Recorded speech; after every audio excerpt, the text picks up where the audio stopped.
Les Dominicains au Rwanda. Méditation du mardi de la 8e semaine du temps ordinaire.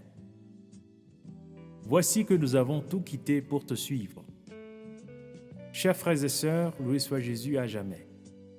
En ce mardi de la 8e semaine du temps ordinaire, année liturgique B, nous lisons un passage de l'Évangile selon saint Marc, dans lequel Pierre demande indirectement à Jésus ce qui arrivera à ceux qui ont tout quitté pour le suivre. De fait, Pierre venait d'entendre Jésus dire qu'il est plus facile à un chameau de passer par le trou d'une aiguille qu'à un riche d'entrer dans le royaume de Dieu. Jésus parlait ainsi à cause du jeune homme riche qui n'avait pas eu le courage de laisser ses grands biens pour le suivre. S'agissant de la préoccupation de Pierre, Jésus réassura ce dernier et ceux qui feront comme lui en leur promettant une grande récompense dans cette vie et dans l'au-delà. Vous recevrez en ce temps déjà le centuple avec des persécutions et dans le monde à venir la vie éternelle, leur dit Jésus.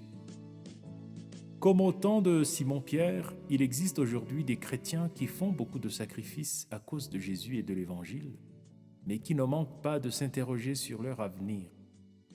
En effet, nous sommes dans un monde où certaines valeurs évangéliques comme la gratuité, la générosité, l'humilité, la sobriété, la miséricorde, le pardon et bien d'autres ne sont pas facilement acceptées. Face à un monde où le matérialisme et l'indifférence religieuse gagnent du terrain, ceux qui s'efforcent de vivre au quotidien les valeurs évangéliques mentionnées peuvent avoir parfois l'impression de perdre de leur temps et de leurs énergies. Mais la parole de l'Évangile d'aujourd'hui nous rassure. Celui qui aura tout quitté à cause de Jésus et de l'Évangile recevra le centuple. En réalité, il ne s'agit pas seulement de ceux qui quittent tout comme Pierre et ses compagnons. Il s'agit aussi de tous ceux qui font un don à Dieu avec un cœur joyeux.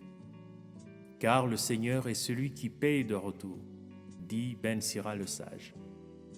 Frères et sœurs, les lectures d'aujourd'hui nous invitent à interroger la façon dont nous posons nos gestes de générosité et de sacrifice.